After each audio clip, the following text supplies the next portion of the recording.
Have you ever spent hours doing your twist out only for it to be a complete fail? Either it comes out completely ruined or it only lasts for a day or two before it's a frizzy mess.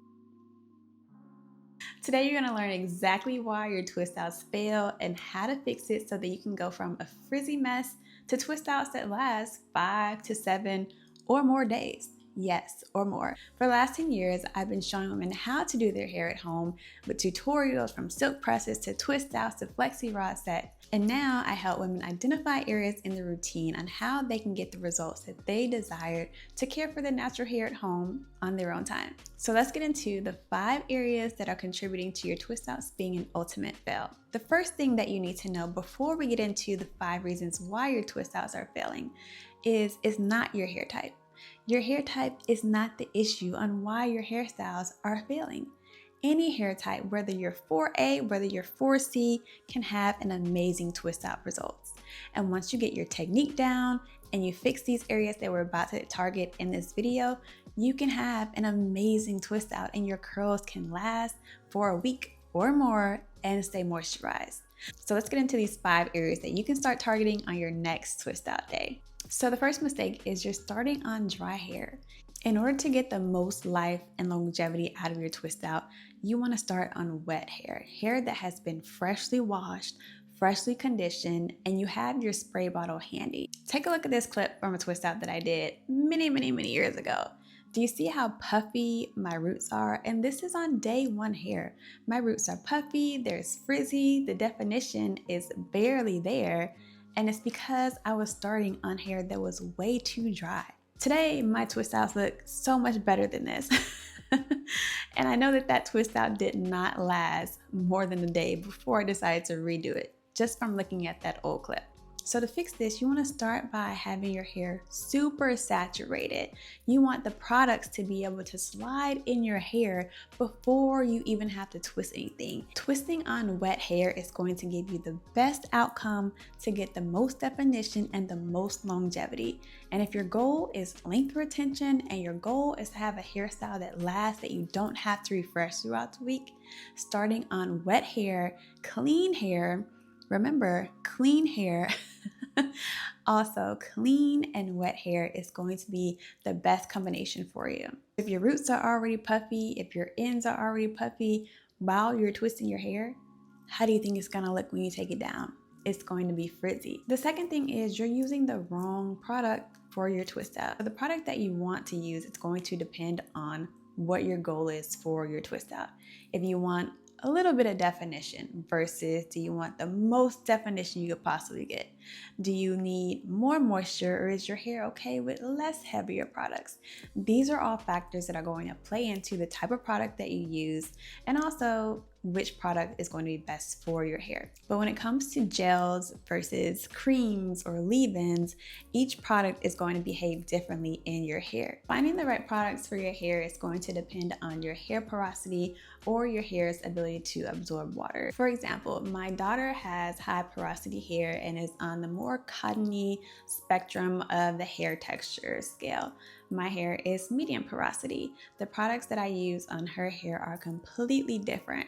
Not because her products are better than mine or my products are better than hers, but because our hair textures have 2 different needs. So if I were to do a twist out on my hair using the products that I use on her high porosity hair, it will come out heavier than my desired goal. I want my twist outs to be nice and fluffy, but the products that I use in her hair, they have more oils in them. I don't use products with a lot of oils in my hair simply because my hair doesn't need those thick, super creamy products. But if your hair is on the drier side, maybe it's due to your recovering from dryness or your hair just tends to need heavier products, that's something that you want to identify and look into when selecting products for your twist out. If you don't know where to start with products, start light because you can always build depending on how your hair feels. If you start out with the heaviest products, you may think, well, maybe this is how my hair is supposed to feel, and then you get stuck in a box thinking that your hair just comes out greasy or heavy when you're just using the wrong products. So start with a lightweight conditioner, start with a lightweight gel, and if you feel like that's not enough, adjust your products as needed. It's also important to note that you want to make sure that you're not using too much of a particular product also. Once you get used to doing your twist out, you'll learn the difference on how much product to water ratio your hair needs. Your hair shouldn't feel greasy or sticky before you go in with your twist. If that's how it feels before you even start twisting, when you take that down, your hair is still going to feel like that.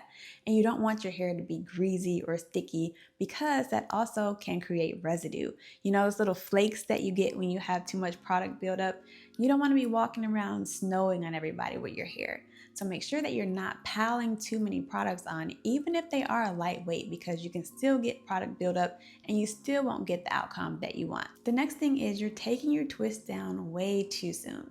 Have you ever followed a recipe and you get to the very last end after you've already baked it and it says, wait 15 minutes before cutting, before serving? There's a reason for that, because if you cut it before that, all the juices are gonna fall out. If you cut it before that, the cake is gonna go flat. If you cut it before that, there's something that's going to occur that's going to make the recipe not come out how you want it. It's the same for your twist. The longer that they're left in, the more they're able to set in that state. The longer that you leave your twist in, the longer that your hair is going to be set in that state. So when you go to take it down, there's no question of how it needs to behave. And say you sat under a hooded dryer and your hair is just finished drying and you go to take it down, your hair is still warm, it's barely been able to set in that state. It's set, but it could have been set a little bit more. It's not going to last as long. You want your hair to be completely dry but still twisted up for at least 12 hours.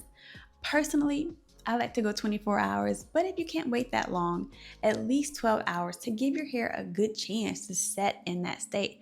There's no point in doing all that work if it's not going to last you. This leads us into our next point, which is taking your hair down before it's completely dry. Now, you spent hours doing your hair. You got the product all on the floor, on your bathroom mirror, and products aren't cheap these days. You don't want to take your hair down and it's still damp. Any type of dampness in your hair is going to result in frizz. And frizz leads to what? Lack of definition and less longevity in your hairstyle. So let your hair dry completely. If your hair is still damp, don't take it down. Don't touch it. Let it stay in the twist. If you notice when you start unraveling a twist that it's still damp, twist it back up, twist it back up. Sit under a hooded dryer and wait. If you're struggling with your hair being completely dry regularly, maybe plan your wash days on days that you don't have to go somewhere the next morning, or plan your wash days on days where you have unlimited time for drying so you're not rushing in order for it to be dry, because you can't rush drying time. You can do everything you can to sit under a dryer, but if it's not dry, it's just not dry. And if you take it down, your twist out is not going to last. You're going to lose the definition. You're going to create frizz and your hair is not going to look how you want it to look. So do yourself a favor, plan your wash days strategically so that you have enough time for your hair to dry. And if you're okay with it, wear your 2-strand twists for a day or two before taking them out. That will ensure that they have plenty of time to dry and you have no wet twist out. Next thing is, and I bet you haven't thought about this one, your environment is just not conducive for your hair. So my daughter had swim lessons this summer, right? I took her one day, I had a fresh twist out, freshly done, it looked great. However, the pool was inside and the air was broken that day. So the humidity in the pool area was off the chain. You could see the water beads just dripping down the pool windows, just running down the pool windows.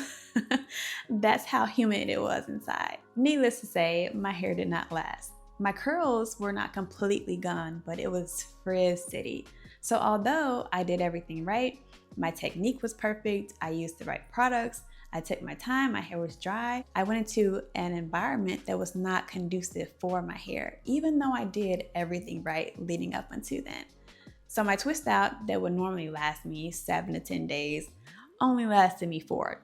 Not because I did anything, but my environment just wasn't suitable for it. So keep that in mind when you're styling your hair. If you're somebody who you go to work in an office environment and you come home and you watch TV for the rest of the evening, your hair is probably going to hold up a lot better than somebody who's more active, who sweats a lot, who is running outside every day. And these are all things to consider when you're doing your hair. So if you do want your twist out to last, think about ways that you can change your environment for that week if that's the hairstyle you go for. So if you like to work out and you know that you sweat a lot, maybe choose a workout that is less impact, or stand in front of a fan so that you're not sweating as much while your hair is in your twist out. Or if you like to go running, maybe run inside and take it slower so that your hair isn't out in the elements getting blown by the wind out in the heat and the hot summer rays. These are all things that impact the longevity of your hair, and there's not much you can do about it unless you adapt. When your twist outs are constantly failing, it can feel like the twist outs don't work for you. However, once you identify these areas that are causing you these pain problems, and once you make these changes, your twist outs can come out amazing and last every single time. And if your hair is lasting longer, that's less manipulation, which leads to more length retention because you aren't having to redo your hair every so often.